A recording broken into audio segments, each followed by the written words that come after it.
Listen, Yair Rodriguez is a bad man, bro. El Pantera came on and he put it on Josh Emmett.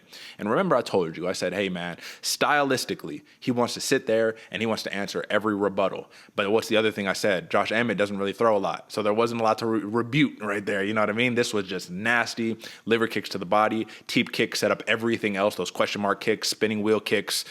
I mean, Josh Emmett at 37 years old, this was probably his window. This was his title window. All he had to do was like it's easy, right? Is get the dub here and then you fight Volk. For either of these guys, after what we just saw, I mean, good luck, right? But at the end of the day, man, Yair Rodriguez has looked better than I think we've ever seen him before. Would you agree? This is prime, if not getting into his prime, Yair Rodriguez, man. He's you can kind of see he's getting stronger too. He's really tagging with the shots, having a lot of power.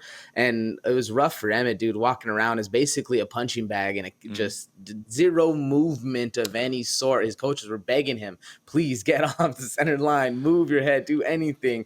And just eating liver kick after liver kick is just a rough one, man. Yair looked amazing out there. Absolutely, but that's the tough part about Emmett, man, is that he's short. He has it's not a crazy reach disadvantage, but the kicks of Rodriguez make him so much longer, and you have a one path to victory, close the distance, and land those big boxing shots, man, the big hooks, and he did it. He rocked Yair, man, early in the fight, but it goes to show you have to put yourself in danger's way to get there. And when he tried to do it again, all he kept doing is eating a liver kick and then eating like, that's the thing about Yair is he'll string his shots together. He'll hit you and then he'll punch you at the same time, right? So as he did that, you could see Emmett's his health bar just decrease with every liver shot that was in there.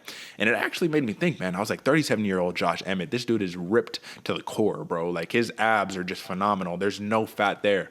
So why not target that exact area, right? It's like, let's put it on there, bro. The liver has nothing to pad it. You're just getting smacked up on there. The kicks of Yair is nasty, and he used his phenomenal striking to basically bait Josh Emmett into falling into a triangle, locked it up, and called it quits right there, man. So I want to talk about this because both of us thought it was a little ludicrous pre-fight. We said, plus 1,600 for a submission prop for Yair. I know he's a striker, but you know jiu-jitsu is a big part of his game.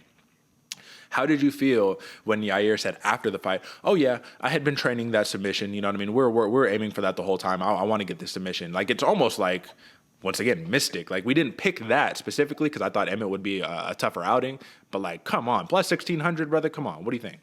I believe the words were, if you got $10 or $5, whatever it was, throw it on this one because that is a payday all day long for Yair Rodriguez. He even said, he was like, yeah, we practice triangle all day long, but I did remember that one little whatever he was saying about grabbing onto his foot. This dude lives in the moment and he trains so much that he can pull things out of any part like that. Man, it's crazy to think it's plus 1,600 for a professional MMA fighter who's training this stuff day in and day out, who's as meticulous as Yair Rodriguez. You look at this dude striking and how technical he is. You telling me you don't think he's going to also be doing other stuff in the gym? I mean, it's kind of ridiculous. So you also remember another one of our conversations was like preliminary to this match. We said like, hey, listen, how meaningful is this fight if Volkanovski wins the lightweight crown, right? And we said, well, honestly, if he wins it, it's probably going to be pretty meaningful. Yair is the guy, right? But he loses, and now he said, what did he say? He says, all you featherweights better watch the fuck out, man. You know, like after me challenging myself like this, y'all have no chance. So let's talk about that, man. We know who the next featherweight championship fight's going to be. It's Yair versus Volkanovski, and Volkanovski has a chip on his shoulder, and he's basically saying, let's get this shit over with, man. You know who's the real champion. Why this shouldn't even be a thing, right? How motivated will Yair Rodriguez be to actually usurp Volk for that crown? And given what you just saw from Volkanovski, do you think he'll be able to do it? Yeah, I think, he's going to be extra motivated. I mean, ultra motivated for the fact that you're basically holding on to second place.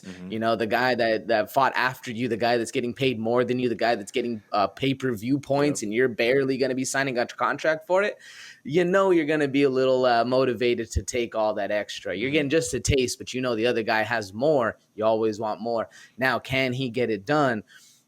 Volk is a very dangerous puzzle, which I feel like is closer to Josh Emmett than a lot of people would give Emmett credit for, but has like to a 10, you know, like he has the movement, he has the IQ, he has the speed, he has the striking, he has multiple different ways in which to get it done. That's a very interesting one.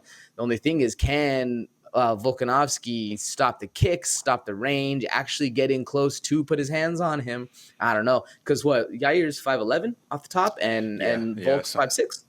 I might be shorter than that, the way that everyone's been talking about it, bro. Here, let me pull it up really quickly, because that is a good question. Let's see.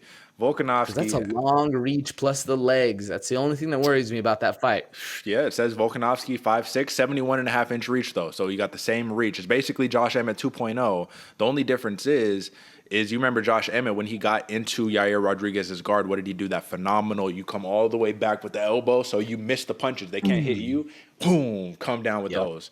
And I thought that was nasty, man. But we know that if there's one place that Alexander Volkanovski absolutely thrives in, it's being in your guard, right? And just smashing ground and pound with you. So it'll be interesting. I do see the similarities, but also Alexander Volkanovski, one, never gets tired and throws what? Quadruple the amount that Josh Emmett does. So that's the thing about a kicker. You have to crowd the kicker in order to take away the kicks. You have to be on the front foot the whole time and be willing to kind of like, navigate through that danger zone. Josh Emmett did it really good in the beginning, but he ate too many liver kicks and it was game over from there. I think this will be a fun matchup. I think Yair Rodriguez is really, we said Josh Emmett was coming into his fold. Yair Rodriguez with the style, with the power, with the explosiveness, with the flash. I mean, you're right, man. Those spinning wheel kicks, even though it didn't even connect, you're like, God damn, that was just nice. Like, you know what I'm saying? Yeah. So, all right, man. Big win by Yair Rodriguez. And we'll move on to the next one.